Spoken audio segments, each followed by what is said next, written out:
joined today with Louise Archer, who is an expert at selling retained recruitment services. This came about because I've engaged a strategic advisor. I'm actually doing a bit of a series on it at the moment. So what I'm doing with Andy Hallett is he's come in and having a look under the hood at our lifestyle recruitment business. My wife hates me calling it that, but Andy will back me up on where we're at with our accounting, how we've done things, and all the rest. And as part of that, he's breaking down all the different elements that maybe we could have done or could do a little bit better as we launch our next business. And part of that was the retained service, which I do a little bit, but I probably don't push it enough. And we tend to give Andy some excuses sometimes.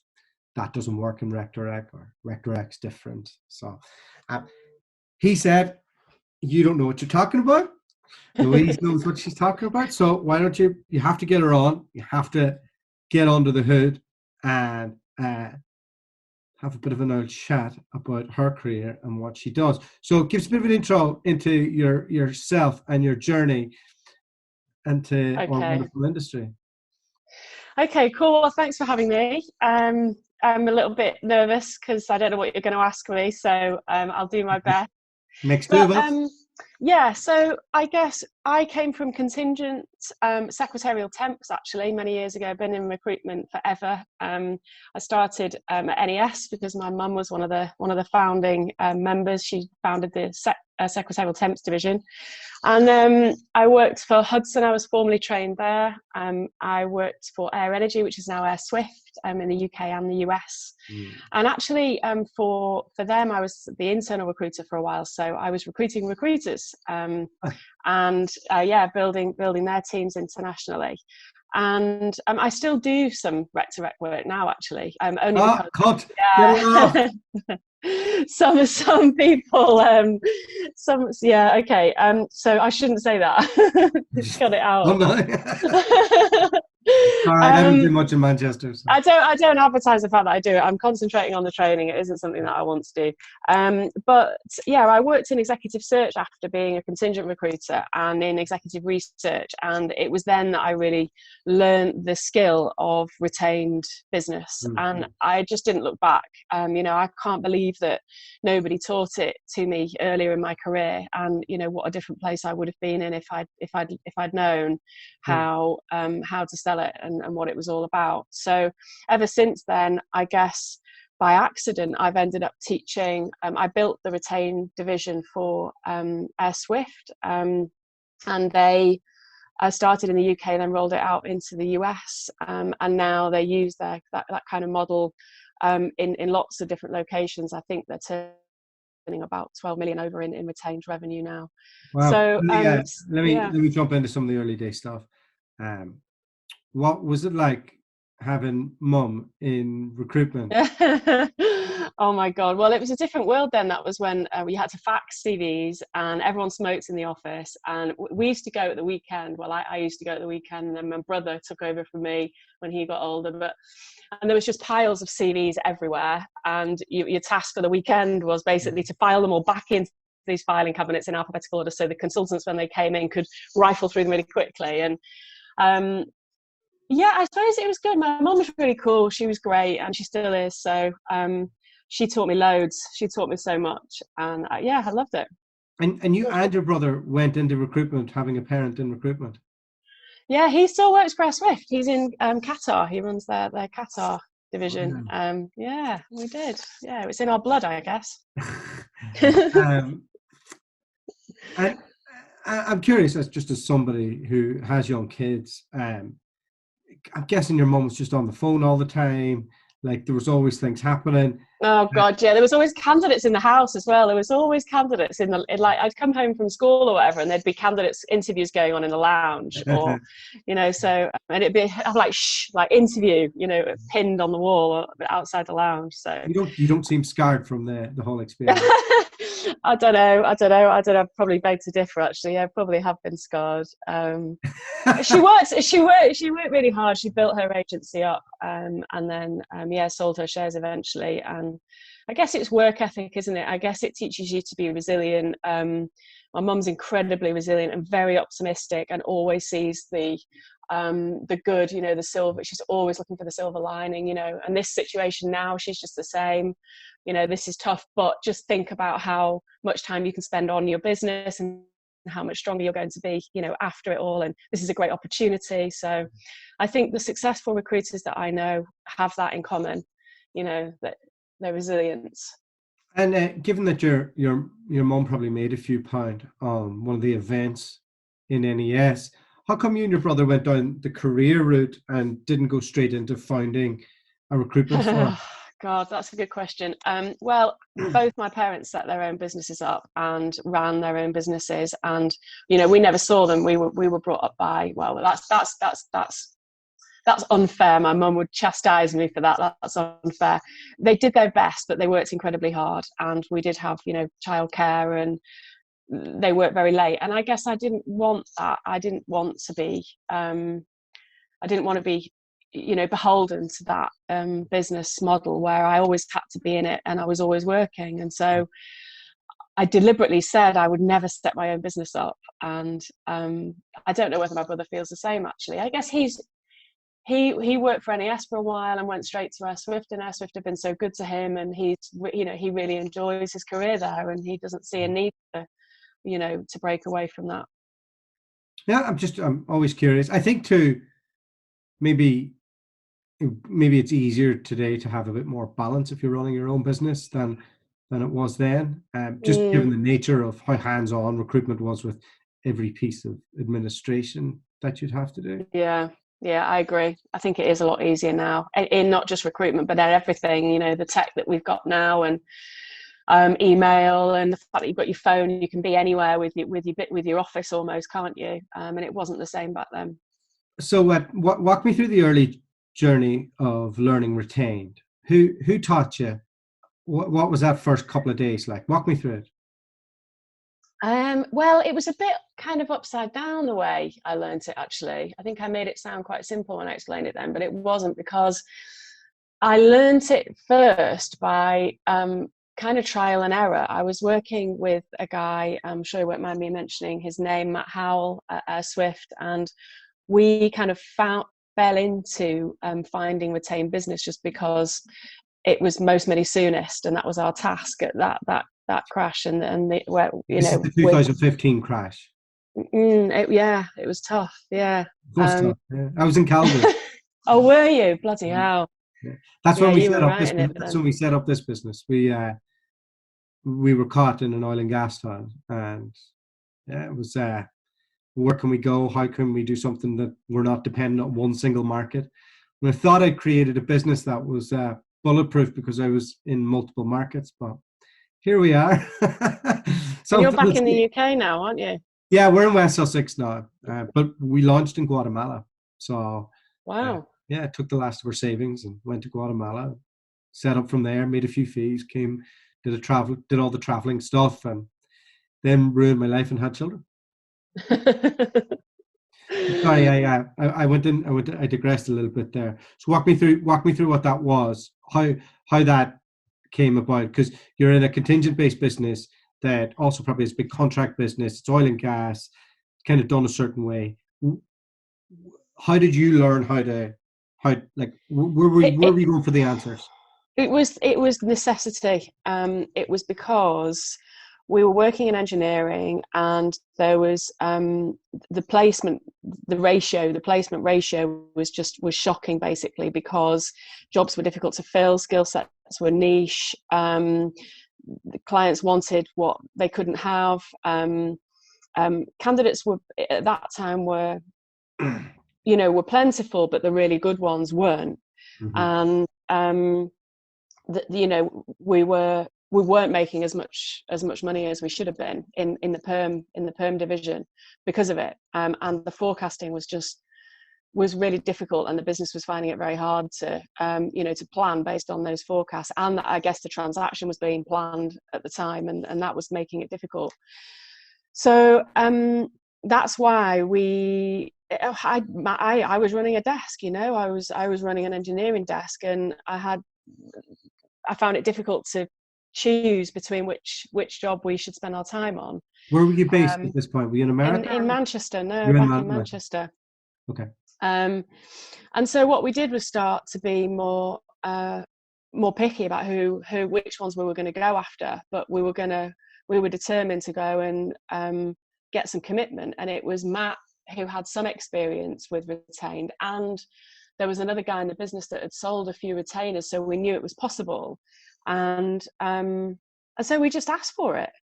And that I watch all this training by other recruiters, by other retained search trainers, and they say it's easy. You just ask for your retainer. I mean, it turns out it isn't quite that simple. But for me, those first few, it was. I remember I'll never forget the first ever project that I won, and that was with a German engineering company, and they wanted. They'd come to us because we had, or rather they were interested in, I'd approached them, but they were interested in what we had to say because he wanted EPC experience specifically. And he'd gone to Korn Ferry, he'd gone to Spencer Stewart, and they didn't even know what EPC was. They can be quite generic. So that specialist expertise was what got me in the door. And I went over to Germany, and I went and, did we meet him in France? No, anyway, we went over to see him. And we just said, this is how we carry out this kind of project. We need some security. It's going to take some work. And he said, yeah, okay. And it was 3 positions, a head of quality or quality director, head of procurement, and 4 altogether, 2 construction directorships. And he commissioned them all in one go. It was like a 40 grand retainer. Just the initial fee was 40 grand. And we kind of came back and went, shit, how did we do that? How did we do that? Did that really happen? And Matt was brilliant because he really helped throw a load of weight behind it. He was more experienced than me at the time and had a big plan for this project. We are going to absolutely smash this out of the park, because if we do, this is our case study for kind of everything else. And so that's what we did. Yeah, we got a project team together, and there was 3 of us, and we had our own little project office, and we absolutely am I allowed to swear? I think I swear naturally. Is that a bad thing? Is that okay? We fucking smashed it out of the park, basically. We really threw everything at it, and we just treated them to this, what we call the blue ribbon service, this, just everything polished up with these, everything wrapped it up in pretty ribbons and made it fantastic. And we never stopped after that. We just used that as a case study and took it everywhere. Took it to their competitors, their peers, their suppliers. And that worked, and we were able to then replicate that model and work out, okay, how did we do that? And we made a lot of mistakes, and we learned a lot along the way, but we basically built the what they call their engage model, their search model, on the success of those first few projects. So that's how I learned the kind of the nuts and bolts of it. But then when I moved into executive search and into executive research, and I moved on from AirSwift, I then saw how it was really done, and it was kind of it was kind of embarrassing, but it's really good to see. We've been making it up really as we went along.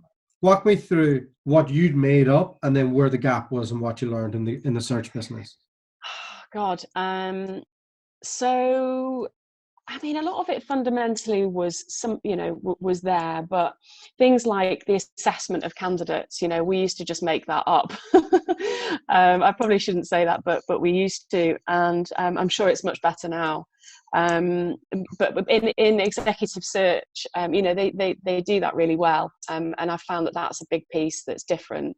And is that from a testing procedure in terms of personality tests and psychological tests? Is that what you mean by that? Well, I like the best model that I've found is just simple competency-based assessment. Okay. Just really simple assessment based on core functional competencies, and core 3 or 4 functional competencies and 3 or 4, you know, behavioral competencies. So getting that balance between the technical and the culture, because I find that that is one of the reasons that contingent, you know, recruitment falls over, because you might be able to find a technical skill set, but it's always a bit pot luck whether you're going to get the culture fit or not. And if you've actually been able to assess against that and get some measures, you can, well, you can reduce the amount of time it takes to make a hire, but you can also kind of quantify that so that the client doesn't have to guess whether they're going to be the right culture fit. You can almost give them evidence that they are going to be the right culture fit, which increases your placement rate and their confidence in you. And actually, you know, I think competency-based assessments are a fantastic tool in general, because not just to give the client the security that they know, you know, the candidate's a good fit, but selfishly from a recruiter's perspective, it gives you so much more control over the process. It's worth investing the time in doing it, because, well, firstly, if a candidate's going to fall out, they're going to fall out at that stage. You know, they're going to pull out.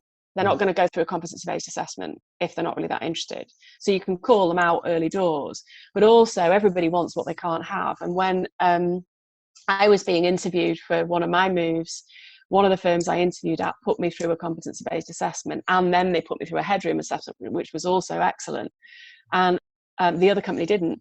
And I joined that company in the end because I was so impressed with the way that they had selected and they'd put their, you know, their people through this process of making sure they were right. I thought it was brilliant. So it's a good tool for, you know, for those reasons. And it basically gives you a blueprint to say, okay, if we're going to set out what that competency criteria looks like at the beginning of the project, these are the competencies that this candidate needs to be able to have. And then you present a candidate that has those, then that's a candidate. You know, it's a very defined way of agreeing a shortlist. Is there a search tool out there that gives you certain amount of questions to ask people to I'll tell you what's really good, and I was looking at it with a guy that I was coaching not long ago actually, is that LinkedIn, you know, the joy that it is, has got some really good competency-based questions. It's got a suite of competency-based questions actually for free. I think you can just download it. And it's all scenario based. You know, it's based on the principle that past performance is the best indicator of future behavior. So it's tell me about a time when, you know, you've got to give it. It's not, you know, have you done any BD? Yeah. Tell me about a time when you've identified a client and taken it through into realizing revenue. You know, give me a specific instance. And then, you know, using something like the STAR method to get the, you know, what was the situation? What did you see as the task? What action did you take? And what was the outcome? To actually get them to, and they can't bullshit. You cannot bullshit that answer. It's going to be really, really difficult. And that gives you and the client the evidence that they've got, you know, they actually have got that experience. You're bringing me back to nightmare interviews I did as a graduate. When I'm sitting there going, oh, I'm squirming my way through, tying myself Really? knots. Yeah. Oh no. Well, you know, it's good to prepare the candidate, you know, give them a heads up of what you're going to do before you do it. But I found it really useful. And that was a big difference, yeah. One of my gripes with executive search and not retained search, which are two different things in my eyes. I think there's a lot of bullshit in executive search. I think Agreed. There's a lot of stuff dressed up and the process can be elongated just to increase the value proposition in the eyes of absolutely. I couldn't agree with you more.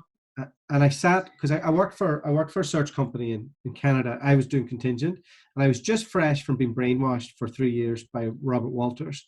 And I was really in the mode of how they did things. I was, I don't know, is their colors blue? I was bleeding whatever they told me to anyway.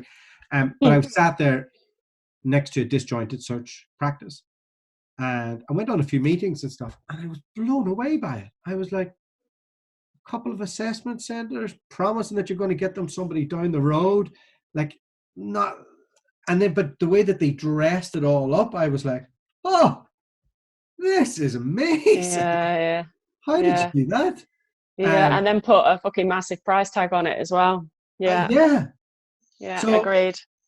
So I think a bit of me, and look, when I speak to search guys now, a lot of them don't blow me away.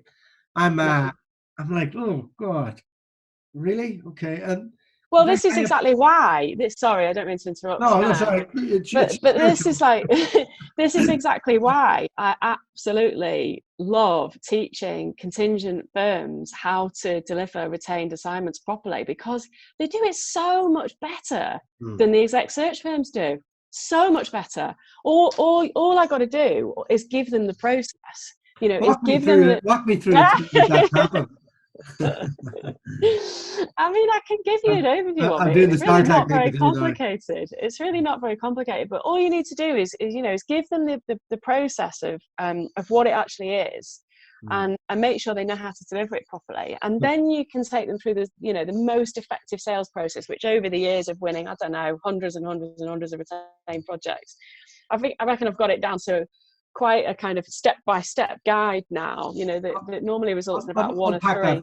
Unpack that for me for a contingent recruitment firm, in terms of they're in a STEM discipline, they're used to doing contingent, they're relatively well known in their space, they have the same offering, they have the systems, the processes, Yeah. and all of a sudden they're looking at an advisor comes in and says, you need to get more money up front, you need to be able to plan your cash flow better. How do you start with them to get them from the point where, well, you look at it, the first thing they're getting in retainers? What's the step by steps? First thing is that I find that most contingent recruitment companies that I work with, or teams or individuals, most of them want to work on a retained basis. Most of them have got the desire, and it isn't the first time. It isn't a new thing. Oh shit, should I really? They're normally like, yeah, I've been wanting to do that for ages, and they've tried it, and they've had people in to train them, or they've had somebody win a few, and then it's never really taken off. And so the first thing you've got to look at is why aren't they already doing it? And the problem is, I find, is mindset and perception and preconception. And some people like you've seen a bloated exec search process and thought, shit, well, that isn't worth it. So you don't have the confidence to sell it because you don't believe it's actually worth any more than a contingent process. And actually, arguably, in your mind, maybe the contingent process is better. And I find there's a lot of recruiters that have seen somebody win a retained project and they've kind of struggled to deliver it, or they might have done that themselves, or they might think that retained search is just for exec positions and senior, and basically they just don't really know what actually is it, and is it any better than the contingent service. And so the first thing to do is to kind of give them the definition of that, of what exactly is retained search. Because if you can't answer that question really well and you don't know what it is, how the fuck are you going to sell that to a client? And so a lot of people say to me, no, I don't really want to know what it is, I want to know how to sell it. But actually, you've got to. What is it? So it is, and normally I just go back one step. I'll go back one step before I answer that question, and that is that I first get them to look at the contingent recruitment model. So, as a typical recruiter, contingently, how many jobs would you work on at any one time? I don't know. Most people say it's anywhere between 5 or 10. Some people say more, some people say a bit less, but they'll have a portfolio of jobs. And then how many will you actually fill? So some people know their fill rate, some people don't. But typically the answer I get is normally 1 in 5, sometimes 1 in 4. Sometimes it's 25%. Sometimes it's as less as 15%. The tech, the lower level kind of 30, 40K tech stuff is sometimes as low as that. And then I say, well, okay, what I want to look at is all those, we're not filling 80%, maybe 75% of what we're working on. So why aren't we filling it? And then they start to get defensive, and that's okay, because then they give me all the reasons. It's because the client's a dickhead, or it's because the HR is getting in the way, or it's because their expectations are wrong, or it's because it's in a shit location, or because the company's not very good, or because the process is really poor, or and. And then I look at all of those things and say, okay, well, let's just take all of those one by one. Can you actually, if this was a client that was your boss's best mate, or your wife's best mate, or your own best mate, right? And he's absolutely desperate for this person, he's completely committed to you, can you overcome those things? He's in a bit of a shit location, he doesn't really know what he's doing, he's giving you a HR advisor to deal with, can you actually overcome it? And I go through it one by one with him. Basically, yes, you can. You can put a really good process in. You can make sure you've got direct line contact with him. You can put an update call in to get regular feedback. You can define what the competencies look like to make sure you get a clear brief. You can get the evidence of salaries, collecting data as you go along. So simple. You don't need a salary surveyor to try and manage his expectations. Just give him the facts. You can show your workings, which means he's not just going to get to the end of the process and say, I just want to see some more CVs, because he knows there are no more fucking CVs, because he's seen everybody that you've looked at. And, so yes, you can do that. So I say, well, why don't you do all those things at the moment then? If that is going to fill your job, and for certain, if you've got all those things, you're going to fill the job, why don't you do them all? And they're always like, I don't know, actually. And it's because it's not commercially viable to do all those things. Like, if you did all those things for every single job, there's one thing in there you can't control, and he could still say, actually, I decided not to go ahead and hire it. And then you're fucked. Like, you'd probably go bust if you spent that much time trying to fill every job, because you're at risk, basically, aren't you? And so that's what retained search is. It's financial commitment from a client, which allows you to put a robust process in, which mitigates against the risk of all of the things that could go wrong, which gives you, as near as damn it, a guaranteed fill. And lo and behold, you put a decent search process in, which isn't complicated. It doesn't need to be bloated, and it doesn't need to be a load of bollocks and smoke and mirrors like the exec search process is. It can be straightforward and simple, but it is rigorous, and it can give you a 90 to 95, if not higher, fill rate. Percent fill rate. All right. And that's what the client buys. So we've had a bit of the sizzle here. Give us the sausage now. What do you want? What do you want? How do you sell it? Well, I mean, God, that's a bigger question than like a few minutes. But walk me through the process. I guess what I help people to do is to identify who to sell it to, and first as the first step. And in most cases, I find that most people find their first retainers within their existing client base, basically. And then we look at how do we actually approach them, and the most effective way to win retained search assignments is face to face. And in our case, nowadays it is on a call like this. A VC call is perfectly adequate. A lot of people say, do I need to actually get in front of them? No, video call is fine. You perfectly, there's no reason why you can't. I've sold lots of them over video calls. And then I think what's really important is to what do I do next? You probably want to structure approach the deal, them to secure the. What did you say? You probably want to structure the deal. Well, it's about needs analysis, and the way that I do it, and obviously everybody does it differently, but the way that I've found to be consistently successful is to really understand exactly what it is that the client, what their challenges are. I can't think of a client meeting that I've been to where the client is not facing some challenges in talent acquisition of some shape or form. I don't know anybody that says, yeah, recruitment's fine, yeah, everything's cool.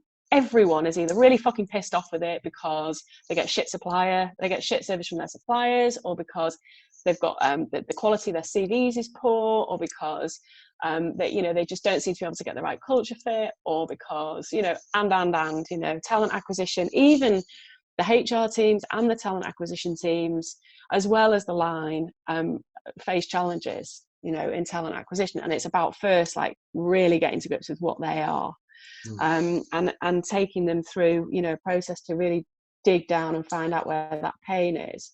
And then it's about setting yourself up to be able to recommend the solution. And I find that I go out with a lot of contingent recruiters. I'm on the road meeting clients, really hands-on, winning projects all the time. And I see all sorts of consultants from 6 months experience to 6, 7, 10 years experience meeting clients. And there's one thing that they've all kind of got in common, and that's they don't have a plan, for that meeting. So whether it's a video conference or whether it's a face-to-face, they're just going to go, they're going to ask a few questions, and then they're going to see what happens. And so I think it's no fucking wonder they don't necessarily come out with what they want.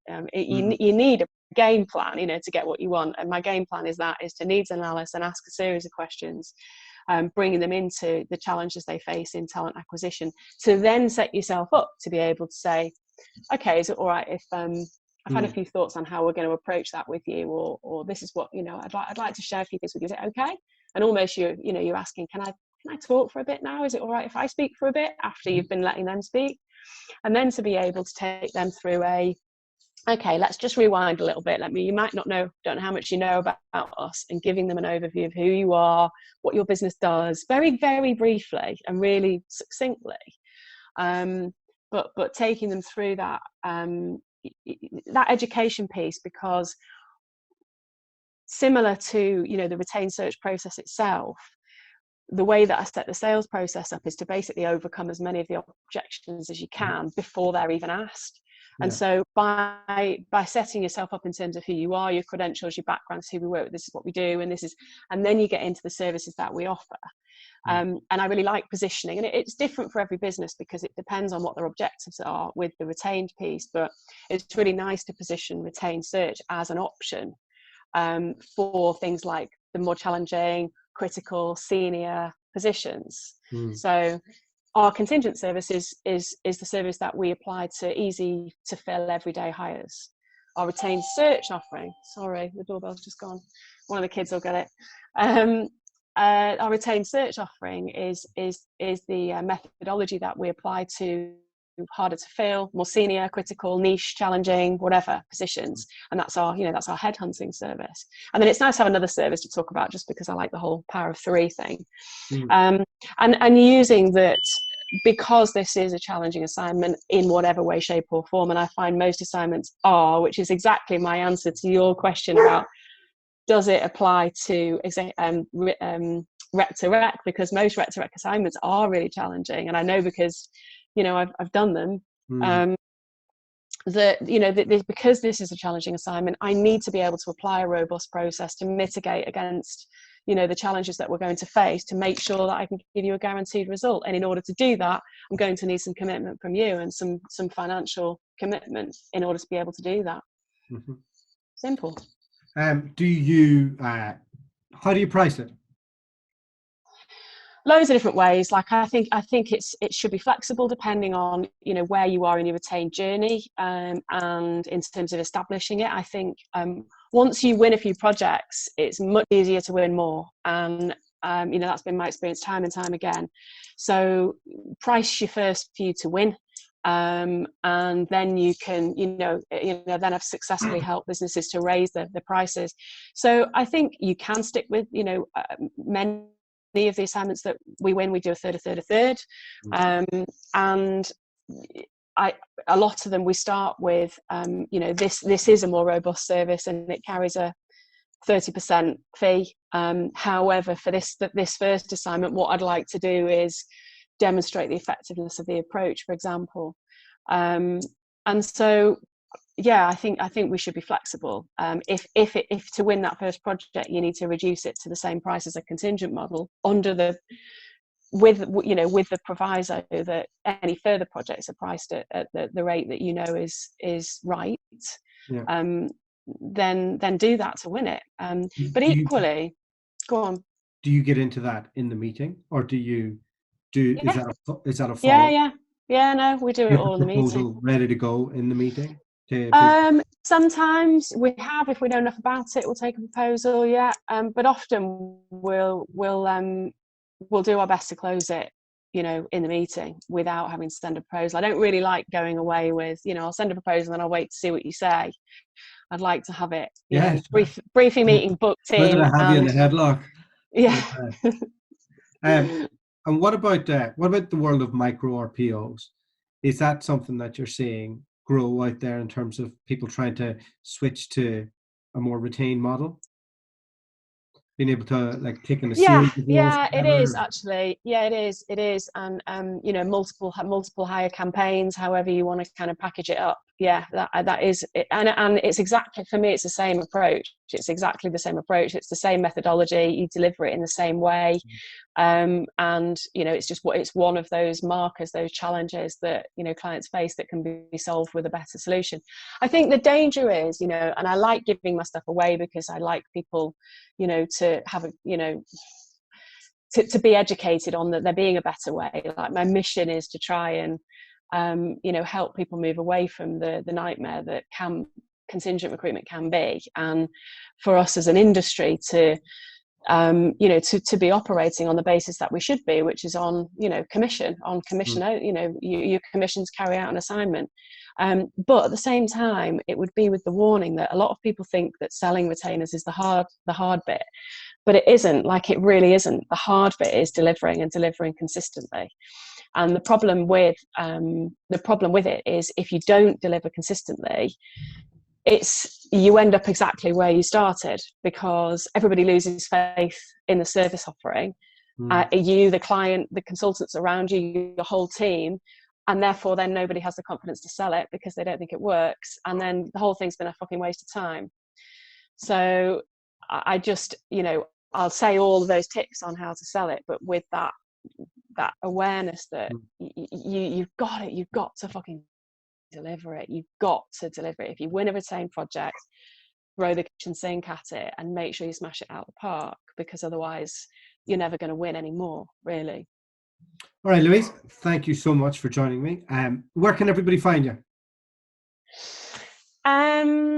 I'm on LinkedIn. I'm hopefully all over LinkedIn. My website at retrainedsearch.com, and I'm just in the middle of producing my course for video, so that you can sit in the comfort of your own home and take my step-by-step how to win retainers with all the tools and all the processes that you need already there for you.